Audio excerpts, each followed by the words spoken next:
अस्सलाम वालेकुम। दुनिया न्यूज़ व्लॉग में खुश आमदेद। मैं हूं अंजुम फ़ारूक। सरदार लतीफ़ खोसा इमरान खान के हमसफ़र बन गए हैं। उन्होंने लाहौर में प्रेस कॉन्फ्रेंस करते हुए पीपल्स पार्टी को खैरबाद कहा और पीटीआई को ज्वाइन किया। उन्होंने चंद रोज़ पहले जब ये फ़ैसला अपने कुछ दोस्तों से शेयर किया तो उनके दोस्तों का कहना था कि क्या तुम पागल हो, सियासतदान इस वक्त पीटीआई को छोड़ रहे हैं और तुम उसको ज्वाइन करना जा रहे हो। तो सरदार लतीफ़ खोसा का कहना था कि अगर इस वक्त पीटीआई को ज्वाइन करना पागलपन है तो हाँ, मैं पागल हूँ। मैं सच की आवाज़ शिद्दत से बुलंद करने के लिए पीटीआई के अंदर जा रहा हूँ। मेरी ज़ाती राय है कि इस वक्त पीटीआई वाकई ही उसके हालात अच्छे नहीं हैं। वो सियासी तौर पे इस वक्त बिल्कुल दीवार के साथ लगी हुई है। उनको ना इंतखाबी मुहिम चलाने की इजाज़त है, उम्मीदवार उनके पास बहुत कम है, वो जलसे नहीं कर पा रहे, जुलूस नहीं कर पा रहे, अपना नारा नहीं लगा पा रहे। तो ऐसे के अंदर कोई भी सियासतदान या कोई भी वकील रहनुमा अगर पीटीआई ज्वाइन करता है तो ये बहुत बहादुरी की बात है, दिलेरी की बात है। लतीफ़ खोसा साहब ने प्रेस कॉन्फ्रेंस में कहा कि मुझे डराया गया, मेरे घर के ऊपर फायरिंग भी हुई, मुझे लिफ्ट के अंदर भी 1 घंटा बंद रखा गया, मगर मैं डरा नहीं हूँ, मैं खौफज़दा नहीं हुआ। मैं इमरान खान की ख्वाहिश के ऊपर, उनके कहने के ऊपर पीटीआई के अंदर आ रहा हूँ। लतीफ़ खोसा साहब बहुत नामी ग्रामी वकील हैं, बहुत सीनियर वकील हैं। पाकिस्तान में इस वक्त जो वकला की लॉट है उसके अंदर वो सीनियर तरीन वकला के अंदर उनका शुमार होता है। वो साबिक गवर्नर पंजाब भी हैं, वो साबिक वफाकी वज़ीर भी हैं, साबिक अटारनी जनरल भी हैं। तो मैं समझता हूँ कि उनके ऊपर बहुत ज़िम्मेदारियाँ हैं। उनको देखना होगा कि इस वक्त पीटीआई की सियासत को किस चीज़ की ज़रूरत है। उनके पास 2 रास्ते हैं इस वक्त। एक रास्ता इमरान खान का है, मुराद सईद का है, शेर अफजल मरवत का है, शिद्दत पसंदी का है, गुस्से का है, नफ़रत का है, सियासी अदम इस्तेहकाम का है, जो पीटीआई पिछले 1.5-2 साल से जिस रास्ते के ऊपर चली हुई है। और उसका नतीजा ये निकला कि 9 मई हुआ, उसका नतीजा ये निकला कि पूरी पार्टी तितर बितर होगी। सारे बड़े बड़े जो सियासतदान थे वो पीटीआई को छोड़ गए, इमरान खान के जो है ना तनहा रह गए हैं। ऐसे लग रहा है कि सियासतदान है वो उनके साथ नहीं है। अब वकला ही उनकी पार्टी के अंदर नज़र आ रहे हैं और जो सियासतदान उनके साथ अहम भी हैं वो मंजर आम पे नहीं है, वो रूपोश हैं, वो चले गए हैं। दूसरा रास्ता जो है वो सियासी मसलहत का है, पाकिस्तान को इस्तेहकाम देने का है। और वक्त की ज़रूरत क्या है, उन्हें देखना चाहिए कि इस वक्त वक्त की ज़रूरत क्या है। पीटीआई का मुस्तकबिल किस तरह बेहतर किया जा सकता है, पीटीआई को किस तरह इंतखाबी जो मैदान है उसके अंदर जो है ना फ़ाल बनाया जा सकता है, जलसे जुलूस किए जा सकते हैं, किस तरह से लेवल प्लेइंग फील्ड उनको मिल सकती है। इन सारी चीज़ों को उनको देखना होगा। और इस्तेहकाम, सियासी इस्तेहकाम कैसे आ सकता है, पॉलिटिकल जो डायलॉग है उसका रास्ता कैसे खुल सकता है, मुल्क के अंदर जो अदम तशद्दुद की सियासत है उसको कैसे फ़रोग मिल सकता है। तो ये उनके ऊपर बड़ी भारी जिम्मेदारी होती है। पीटीआई के अंदर ज़ाहिर है नारे लगाने वाले बहुत हैं, जज्बाती लोगों की कमी नहीं है, जो कहते हैं हम ये कर देंगे, हम वो कर देंगे। मगर ये जो इस वक्त वक्त है वो टकराने का नहीं है। इस वक्त ये आगे सामने अगर चट्टान हो उसके साथ सर फोड़ना कोई जो है ना बहादुरी नहीं होती। आपको पता है कि आप इस चट्टान से टकराएंगे तो आपका सर फूट जाएगा, आपके जो इरादे हैं वो पाश पाश हो जाएंगे। और उसके बावजूद आप उस चट्टान को जो है ना टक्कर मारते हैं, सर मारते हैं, तो इसका मतलब है इसको आपको बहादुर नहीं कह सकते।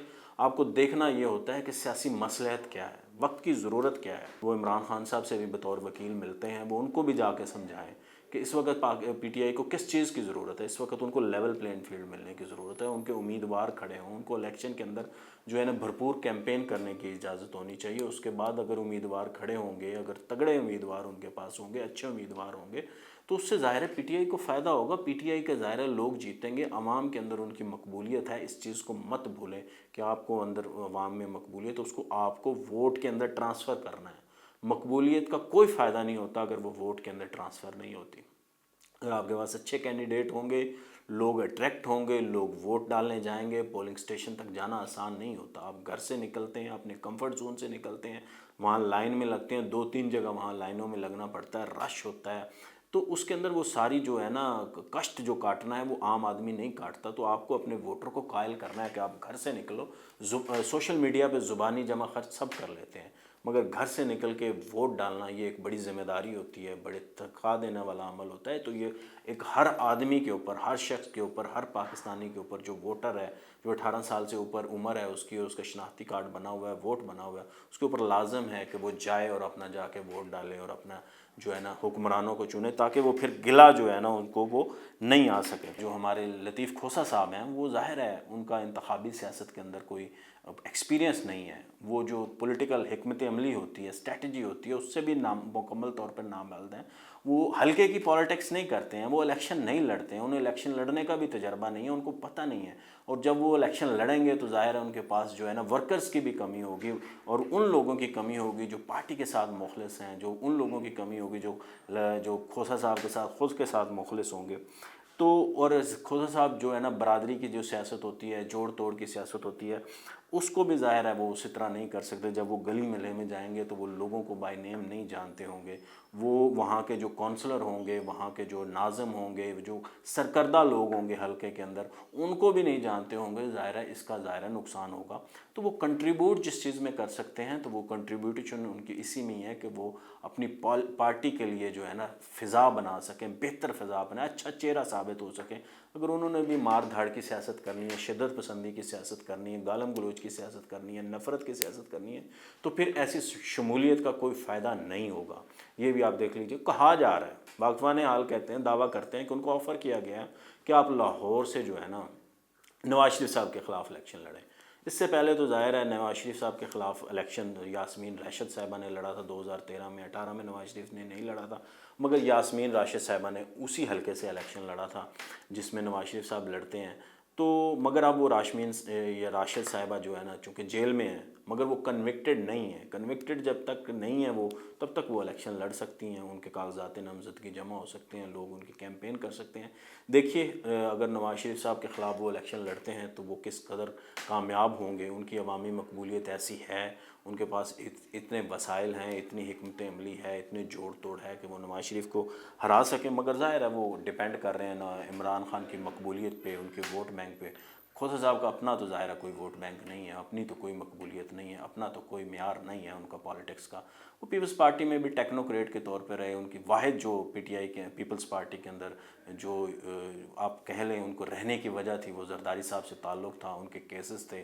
ظاہر ہے یہ ہمیشہ ان کے کیسز لڑتے رہے, ان کے وکیل تھے, تو وہیں سے ان کا تعلق بنا تھا. دوسرا انہوں نے دعویٰ کیا اعتزاز احسن صاحب کا. انہوں نے کہا اعتزاز احسن صاحب نے بھی آنا تھا, وہ میرے ساتھ تھے, بیمار ہیں مگر وہ نہیں آ سکتے. مگر میری ذاتی رائے ہے کہ, اور کچھ تھوڑی انفارمیشن بھی ہے کہ جو اعتزاز احسن صاحب ہے وہ پی ٹی آئی جوائن نہیں کر رہے. پی ٹی آئی جوائن کرنی ہوتی تو وہ 2013 سے پہلے کر لیتے. 13 میں وہ جب ان کی وائف نے الیکشن لڑا تھا تو وہ تقریباً 1,13,000 ووٹوں سے ہارے تھے. 6,000 ووٹ پڑے تھے اعتزاز احسن صاحب نے جو کیمپین کی تھی اور ان کی وائف نے جو کیمپین کی تھی. عمران خان صاحب ان کے پڑوسی ہیں اور ان کا بڑا گہرا تعلق ہے, پرانا تعلق ہے, بچپن کا تعلق ہے. ان کو بہت عرصے سے عمران خان صاحب آفر کر رہے ہیں کہ وہ پی ٹی آئی میں آ جائیں, مگر وہ ہمیشہ انکار کرتے رہے ہیں. میری ذاتی رائے ہے کہ اب بھی وہ سیاست کے بالکل اس آخری حصے کے اندر وہ جو ہے نا پی ٹی آئی جو ہے نا جوائن نہیں کریں گے, نہیں چھوڑیں گے پیپلز پارٹی کو. وہ جیسے تیسے پیپلز پارٹی کے ساتھ چل رہے ہیں, وہ اسی طرح ہی چلتے رہیں گے. باقی سردار لطیف کھوسا صاحب نے ایک جملہ کہا, انہوں نے کہا اب جو ہماری عدالتیں ہیں ان کو پرائم منسٹر جو ہے نا ان کو ہٹانے سے جو ہے نا کا کام جو ہے نا کب تک کرتی رہیں گے. انہوں نے ہماری عدالتوں سے پوچھا ہے, سپریم کورٹ سے پوچھا ہے. تو جب نواز شریف, میں صرف کھوسا صاحب سے یہ پوچھنا چاہتا ہوں, جب نواز شریف صاحب کو ہٹایا جا رہا تھا اس وقت تو آپ کا موقف یہ بالکل نہیں تھا. آپ تو اس وقت بہت زیادہ جو حق میں تھے کہ نواز شریف صاحب کو ہٹایا جائے. آپ تو چاہتے تھے کہ آپ نے بلکہ پوری کیمپین کی, میڈیا کیمپین کا آپ حصہ تھے. آپ نواز شریف صاحب کے خلاف دلائل لے کے آتے تھے, اور وہ سارے دلائل جو ہے نا آج ریت کی دیوار ثابت ہوئے ہیں. اسلام آباد ہائی کورٹ نے آپ کے اور اعتزاز احسن صاحب کے جو دلائل تھے ان کو اٹھا کے کوڑے دان میں پھینک دیا. باقی بکلا کے جو دلائل تھے وہ کوڑے دان میں چلے گئے ہیں. تو ان کو وہ تو باعزت بری ہو گئے ہیں, اسلام آباد ہائی کورٹ سے بری ہوئے ہیں. اور نیچے جو جج بشیر صاحب کا فیصلہ تھا اس میں لکھا ہوا تھا کہ الگوٹن منی ثابت نہیں ہو سکی. جو ارشد ملک کا فیصلہ تھا وہ خود اپنی ویڈیو بیان کے اندر کہہ گئے ہیں کہ میرے سے جس طرح سے کرایا گیا. باقی یہ ہے کہ اگر کاش آپ کو یہ احساس اس وقت بھی ہوتا, پرائم منسٹر صرف پیپلز پارٹی کا نہیں ہوتا, پرائم منسٹر صرف جو ہے نا پی ٹی آئی کا نہیں ہوتا, پرائم منسٹر کسی بھی جماعت کا وہ پرائم منسٹر ہوتا ہے. اس کی تصدیق نہیں ہونی چاہیے, اس کو ایسی عدالتوں کے ذریعے اور ٹیکنیکل گراؤنڈز کے اوپر اس طرح نہیں نکالنا چاہیے.